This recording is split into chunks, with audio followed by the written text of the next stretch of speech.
Saya akan menjelaskan tentang bab 4, yaitu input and output device.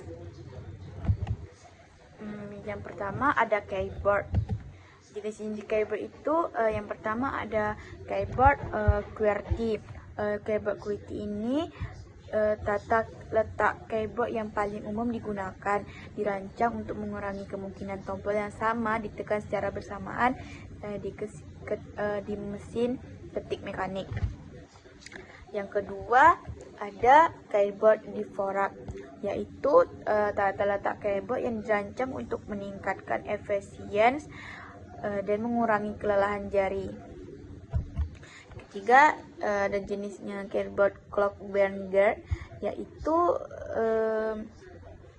tata letak keyboard mungkin yang mirip dengan QWERTY. Terus ada yang kedua mouse. Mouse ini adalah unit yang masukkan input device yang mempunyai fungsi untuk perpindahan pointer. Terus ada jenis-jenis mouse. Yang pertama manual mouse. Manual mouse ini adalah mouse yang umum digunakan. Yang kedua ada mouse serial. Mouse serial menggunakan port serial yang terhubung ke komputer. Jenis mouse ini sudah jarang digunakan. Terus yang ketiga ada mouse PS2. Mouse ini menggunakan port yang terhubung ke komputer. Dia juga standar lama yang digunakan sebelum USB menjadi populer. Terus ada mouse USB. Mouse ini menggunakan port USB yang terhubung ke komputer. Jenis mouse ini sangat umum digunakan pada saat ini. Yang kelima ada mouse cordless atau nirkabel. Mouse ini menggunakan kabel untuk terhubung ke komputer, melainkan dia tidak menghubungkan ke komputer, melainkan menggunakan teknologi nirkabel seperti radio frekuensi. Terus ada optical mouse. Optical mouse ini menggunakan lampu LED yang sensornya untuk mendeteksi gerakan, bukan bola mekanik, tetapi lebih akurat memerlukan perawatan seperti mouse mekanik. Terus yang ketiga ada touchpad.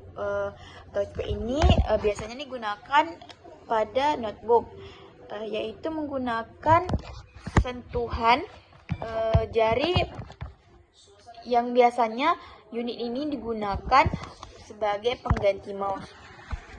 Terus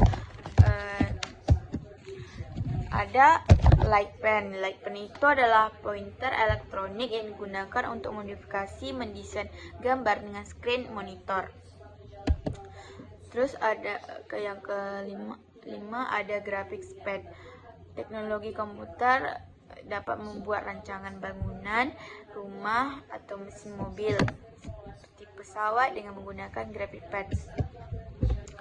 Terus yang keenam ada joystick dan games pedal. Alat ini digunakan pada biasanya games sih. Dia berbentuk tongkat, sedangkan games biasanya berbentuk kotak atau persegi yang terbuat dari plastik yang dilengkapi dengan tombol-tombol yang mengatur pada suatu objek dan komputer. Selanjutnya ada scanner. Scanner ini berfungsi untuk memasukkan data analog menjadi data digital dengan cara memindai pada suatu gambar dari scanner ke dalam suatu komputer. Dia tuh tugasnya seperti kayak mengcopy atau menyalinkan gambar, terus disalin ke dalam memori komputer dengan bentuk foto atau image. Terus ada output device. Yang pertama ada monitor. Yang kedua ada printer. Printer itu adalah perangkat keras yang dihubungkan pada komputer yang berfungsi untuk menghasilkan cetakan baik dari tulisan ataupun pada gambar. kita masuk ke dalam jenis-jenis printer. Yang pertama ada printer dot matrix. Jenis printer ini menggunakan teknologi cetak dengan cara memukul pita tinta ke kertas menggunakan jarum-jarum kecil. Yang kedua ada jenis laser jet. Jenis printer ini menggunakan teknologi laser untuk menghasilkan cetakan yang berkualitas tinggi. Dia menggunakan toner yang dipanaskan untuk melekatkan tinta ke kertas sehingga menghasilkan cetakan yang tajam dan berkualitas tinggi. Selanjutnya ada speaker. Speaker sama itu menghasilkan suara.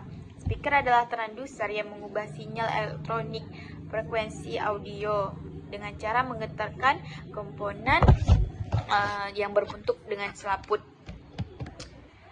Terus ada headphone. Headphone ini biasanya digunakan untuk mendengarkan musik. Dan ada juga terakhir proyektor. Proyektor adalah alat yang berfungsi memproyeksi atau memancarkan cahaya atau slide bersumber dari komputer, DVD player, televisi atau media lain yang sudah dicetak. Selanjutnya ada plotter. Plotter ini prinsipnya sama dengan printer, hanya saja ukuran plotter memiliki lebar yang jauh lebih panjang daripada printer. Oke, terima kasih. Itu sekian dari video saya bab 4. Terima kasih.